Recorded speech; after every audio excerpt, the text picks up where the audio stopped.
Magandang araw sa inyo mga ka-Jojo! Kamusta naman kayo? Kami nga ito, pumapasyal ulit at nag-e-enjoy dahil sinusulit namin na walang pasok. Kaya syempre, hindi lang kami ang mag-e-enjoy dahil isasama namin kayo sa aming pupuntahan. Nandito na nga tayo sa Khao Yai National Park. Alam nyo ba guys kung magkano ang entrance fee kapag kayo ay farang? Pero teka, ano ba ang farang? Ang salitang farang sa kanila ay tinatawag na foreigner dito sa bansa nila. Okay, mabalik tayo. Kung ikaw ay Thailander, ang babayaran mo lamang ay 40 baht. Pero kung ikaw naman ay farang, ang iyong babayaran ay aabot ng 400 baht. Kaya mas makakabuti kung may kasama kayong Thai para makadiscount kayo sa pagpasok. Kaya lang ngayong araw ay 3 kaming Pilipino ang pumunta doon, kaya automatic hindi kami nakadiscount.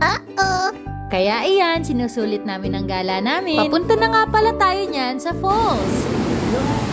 Wow! Lakas nga lang. Pero unang falls pa lang yan. Ang cute at kakaiba nga pala ang nakita kong fungi. Nakakatuwa ngang tignan ng agos ng tubig at maririnig nyo nga ang huni ng kuliglig. At kung kayo'y mamamasyal, dapat ngay maging maingat kayo sa paligid dahil baka makahawa kayo ng ganito. Chinek na nga namin kung gaano nakalayo ang aming nilalakad pero bigla... Ay! Monkey!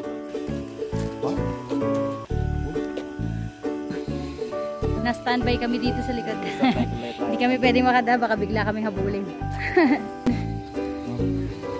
Gagi, baka kagatin tayo niyan. Wag na, mahal. Hinabol nga pala ng monkey na yan ang kaibigan namin. Ang cute. Asan? Ang cute. Grabe. Hi. At tumungo na nga tayo sa susunod nating destinasyon. Kaya nga i-like, i-follow, o i-share ang aming page, JJ Vlogs, para sa mga susunod na gala. Tuwang-tuwa nga pala ako sa paligid niyan dahil napakaganda. Ang aliwalas at ang linis nga ng paligid. Congrats nga pala sa kakasal dyan na nagpa-photoshoot. Hindi nga nakakasawang tingnan ng paligid dahil napakaganda at nakaka-relax. Sinabi nga pala ng kaibigan namin na pwede din kaming bumili ng passport dyan para kung kami nga ay mamamasyal ay makikita namin ang destinasyon na aming pupuntahan. Ang passport na tinutukoy niya ay ang pwede niyong puntahan ng mga national park sa Thailand. Ayan na nga, bumili na siya ng 2 dahil para sa akin ng isa. At dahil nakapunta na nga kami ngayon sa Khao Yai National Park, tinatatakan na nga niya ang lugar na aming napuntahan. O diba, passport na passport nga ang datingan. Gilang, enjoy lang natin ang pagtatatak dahil mahal yan. At syempre guys, pahuhuli ba tayo? Ito nga din ako magtatatak ng akin. Ibibigay na nga namin ang passport namin sa nagpipirma para palatanda na ito ay napuntahan na. Ang pirma nga pala na ginawa nila ay butterfly at isang elepante. Nature na nature talaga ang datingan. Nag-enjoy talaga kami sa mini passport na ito. At ito rin ang una naming napuntahan na National Park. Dito sa Khao Yai National Park. Yay! Yay! Opo, sampera.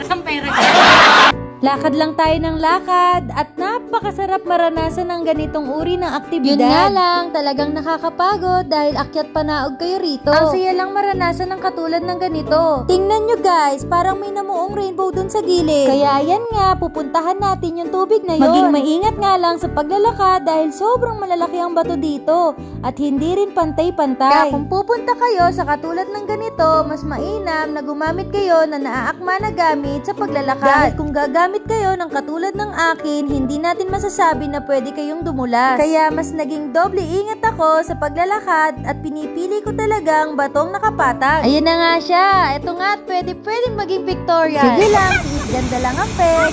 Sinubukan pa nga namin na tumingin pa ng ibang lugar dito sa mapa, kaya lang talagang gagabihin na kami, kaya mas pinili na namin na umuwi na lang. Ito ay para na rin sa kaligtasan ng lahat. Siyempre, kailangan talaga nating maging maingat dahil gagabihin talaga tayo sa pag-uwi. 4 hours nga ang papunta namin at 4 hours din ang pabalik. Kaya ayan, hindi na kami nagpahating gabi. Pero kahit hindi na magpahating gabi, gabi pa rin talaga makakauwi. Ang mahalaga ay ligtas at maayos nga kaming makabalik. Dahil sa haba ng biyahe, ito nga at magpatanggal tayo ng antok. Sayaw-sayaw muna tayo. Medyo nakakahiya nga lang dahil naka-stop over kami at nakikita kami ng mga tao sa paligid. Pero tuloy pa din ang saya at gala. Good vibes only. Pero dito, hindi good vibes ang naramdaman ko. Takot ang naramdaman namin. Dahil walang katao-tao at punong-puno ng mga puno ang paligid. Yun lang mga ka-Jojo.